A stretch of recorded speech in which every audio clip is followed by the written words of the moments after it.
And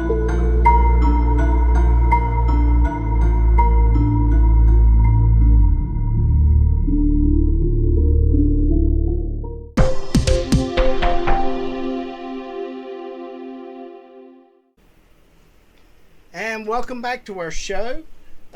We have a very special guest today. We have Hank Champion, who is author of Pajama Monsters.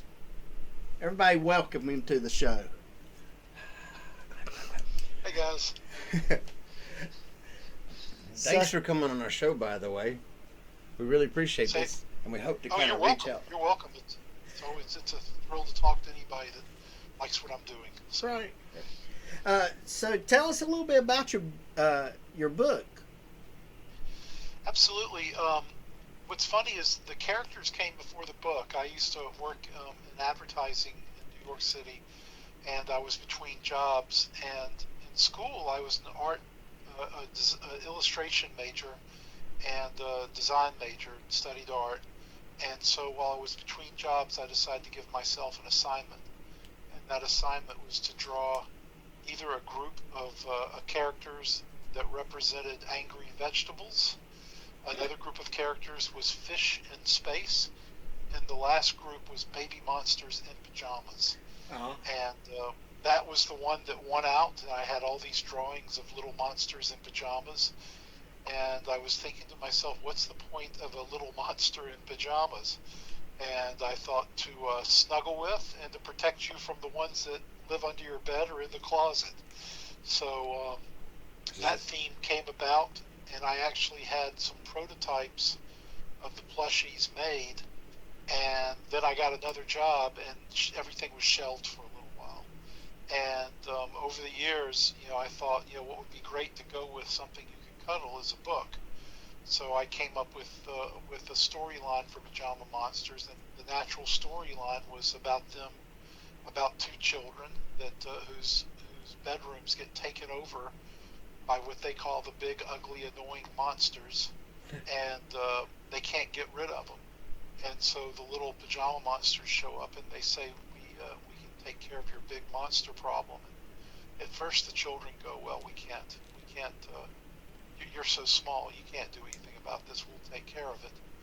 And they say, well, the pajama monsters tell them, well, knowing that the children won't be able to take care of it, they tell them, we'll be back in a little while to check on you. And so they come back, and they get rid of their big, ugly, annoying monster problems. And that's the beginning of the adventures and the main story of the book. Wow, that is pretty cool. I love it. I wish that had been around when my kids were little. Yeah. Me too. I wish I'd been around when I was little. And what's exciting is in fact, I just finished working on the copy for the new book, and I'm going to start illustrating the second book, which is sort of a prequel, and you learn why they wear pajamas in the new book, and what monsters think about us, and all those important questions that need to be answered. Right. I like it sounds that. like the books have a lot of lessons that you're trying to put to the children as they're reading the books, not just to help protect them, but other lessons on judgment and everything like that. In a lot of ways, yeah, I always like to say there's subversive positivity in these books, and a lot of that, the overall message is that you don't have to be afraid of monsters, and when the little monsters all band together, they are able to overcome this problem for the children. So even if you think you're too small, if you work together as a team or with your friends, you can overcome things. And then there's some other fun kind of subversive positivity in there too, like one of the monsters is a giant snail, and she's also the cutest monster, and the idea of having this adorable giant slimy snail is just very funny to me, as I like to tell. A lot of the moms out there love my snail character. Her name's Daisy, and I always like to tell the moms, even in those days when you feel like a snail, you can dress up and be pretty. So Right, and one of the characters that we picked up when we were there was Vincent. yes, yeah, Vincent his backstory is he's very creative. He loves to color and draw, and he's based on the real artist Vincent Van Gogh. So that's why I named him Vincent. And sadly, Van Gogh named himself in real life because he cut off one of his ears, as everybody knows. So on the plushie Vincent, I made one of the ears shorter than the other, kind of as a nod to that. But Vincent, my Vincent, did not do that to himself. He was just born that way. We don't. I don't try to encourage self-harm. Yeah, no self-mutilation, please. No self-mutilation, please. No. But the parents get a kick out of that. You know, that's stuff that may go over the kids' heads, but the parents get a kick out of that. So I try to make it fun for adults too. It's kind of like a lot of the cartoons where it's mainly to make the kids laugh, but the adults as well, they get something out of it. Pixar's become a master at that. Oh yeah, sure. Yeah. He was showing me, Law was showing me a lot of the plushies, and I picked one out before I even saw what the name was, and of course the one I picked out is Stinky. I think he's my favorite.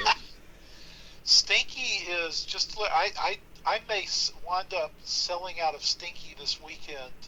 I have a show, the Smoky Mountain Fan Fest I'm going to in Sevierville, and I think I've only got about 30 of the Stinky plushies left out of, I originally made 1,000 of each. Oh, wow. And I've got about a couple of hundred of the, I need to do inventory this weekend. Since I moved to Knoxville, I kind of lost track of my inventory, but I did do an inventory of Stinky last week. And so if you want a Stinky, put your order in today. Yes. I probably will be, because my youngest loves plushies, and that one is right up his alley. Yeah, and so I'm being serious. I'm just not trying to sell him. Stinky's kind of become my Mickey Mouse. And I've had so many. I sold one last week to a guy that's like my age, and he just bought him because he just thought he was so cool. Exactly. And he just liked them, and that's what they were designed. They were designed to, appeal to adults too, and not just not just for children, but to make adults happy, because I'm an adult and I made them for myself in a way. And I'm hoping Stinky's become so popular, I may look into seeing if I can find some partners and seeing if there's a way to make him locally, and that's for two reasons. One, if I could make him locally, it would I could do a low batch. Like if I could find people that would be interested in, and I really, at this point, it's not as much about making a profit for me. It's about not losing money and promoting them and getting the word out there and trying to create some larger partnerships, whether it's somebody that wants to turn them into an animation series or that would be cute. Yeah, or if a company like let's say Pajamagram wanted to license it out and make matching pajamas and sell the plushies with the matching pajamas, or just there's so many different ways, or even the book publisher if they want to pick it up. Right. So that's kind of my long-term goal, but I found that Stinky is super popular, and the patterns are relatively simple for these. They were made the same way the Ugly Dolls that were popular back in the 90s. Oh, yeah, I remember those.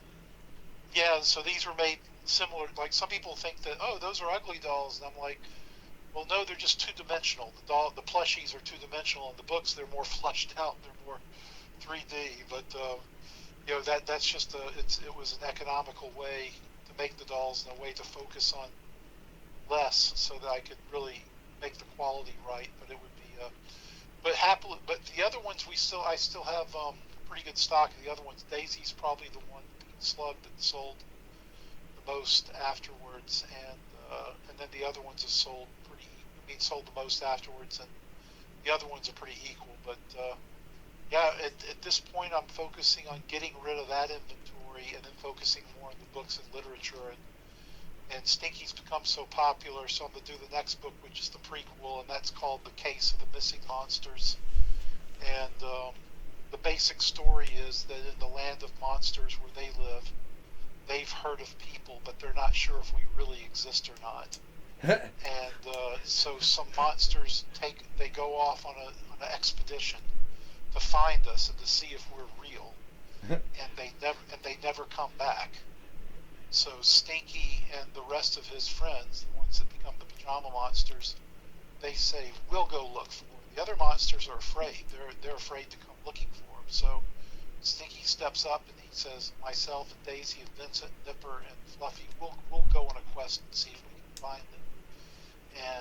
And Stinky says, I've heard that people wear pajamas, so we'll wear pajamas too, so we can blend in. And there's where Pajama Monsters come in. And that's where they come in. So the next one, I'm real excited to start working on the visuals for that. Right. I don't know if I'll have it finished by Christmas, but I may do a pre-sale for anybody that wants to give a book and have it delivered as soon as it's ready. If they want to give it for a Christmas present, I'll mail a certificate and have the book mailed to them. And you do all the illustrations for the book, and you do all the writing. You're doing everything for that book. Wow. I'm doing everything. I started off as a designer illustrator, and after years, the first part of my career, I worked at advertising agencies in New York City, and we did a lot of TV commercials. And I started coming up with ideas for some of those commercials, and as I come up with the ideas, my manager would ask me to write those ideas up. And usually you work with a copywriter and an art director. And I was the art director at the time, but I started writing the copy too. Right. And so that's how I learned how to write. And this was like working on commercials for things like Pop Secret popcorn, and Chex Mix, and a lot of stuff for General Mills and for AT&T, Verizon, fiber optics. I mean, just all kinds. Anything you can imagine has advertisement for it. Wow, so that's what got me into the writing. And at the time, I always liked children's books and picture books, but I didn't have really any ideas. And now I've got probably more ideas than I have time to produce them. But I'm going to work on it. I'm going to work on them all and see how many I can get out there. And right. I've got a few more Pajama Monster ideas I want to work on. After I get the prequel done, I'm going to do a graphic novel that's probably a little bit more edgier and going to be geared at teenagers and adults. That'll be kind of a black and white mystery comic. So I'm looking forward to that. People, when I go to the cons, they get real excited about hearing about that. So. Right. I like your take on it. How we've always thought that are monsters real, and now the monsters are wondering if humans are real. That's really, really cool how you played that out. Yeah, kind of, you flip the coin.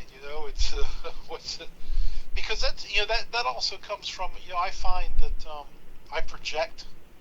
A lot of us, like when we're talking to somebody or if we get nervous about something, is because we're projecting our fears or our insecurities upon things.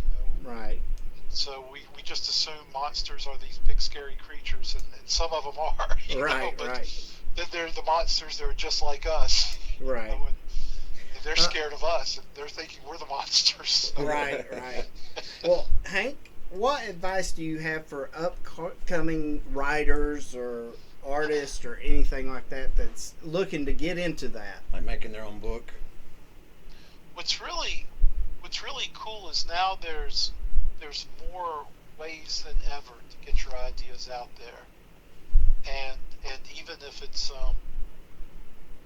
even if you publish things online, you can find printers out there that will do limited prints for you. If you're and so the thing is just to do it, and maybe I'm taught if you're a writer, write. If you like to draw pictures, draw. And if you're somebody that if you're trying to do like a picture book but you can't draw the pictures, I would say okay, you can find resources that you can do one of two things: either find resources like on websites like Upworks or Fiverr, where you can find people that will do the illustrations for you. Right. It always comes with a price, or you can find try to partner with somebody and get on Facebook and find writers groups and things like that. Because if you're a good writer, Good illustrators are always looking for people to team up with, and it is work to weed through and find the people that you gel with if you need help. Okay. And but the thing is always, if there's something you're interested in, find a way to do it and then start doing it. And that's good advice, Hank. To close us out, let us know what's up next for Hank Champion, where we can see you, what you're going to be doing, and your website on where they can purchase the books or other mediums to purchase your books or plushies. Yeah, I am at pajamamonsters.com. That's pajamamonsters.plural.com. And on that website, you can buy the books, you can buy the plushies. They're also on an Etsy store. And this weekend, I will be at Smoky Mountain Fan Fest. And if you follow me, and it's very important for people to follow me on Facebook and Instagram, because that's like a proof of concept for future investors. We've almost got 11,000 likes on Facebook, which is really exciting. So for anybody that hears this, please like us. If you're on Facebook, please like us. And if you're on Instagram, then do that. If you're not a Facebook person. Okay. And because what I'm hoping to do is in a couple of years go to Las Vegas. There's a licensing show out there, and everybody from Ferrari brand to Pixar and Disney, all those people are out there. And if I can show them how many people are interested in the product, it's like a proof of concept. And also, if you follow me on Facebook and Instagram, you'll see where I'm at next. And at the and you can always reach out to me through either of those mediums or through the website. And I'm happy. I'll get back to you. I always get back to people if they reach out to me. So and I always appreciate everybody's support. Yep, and you got back with us in quick time, and we appreciate you coming on to our show, Hank. And we'll share all the links down below in the show. Thank you. And we'll share those links, and we really appreciate you coming on to our show and visiting with us today. Oh, well, thank you so much. I really appreciate your interest and your time as well, so thank you. Thank you. All right. See you guys.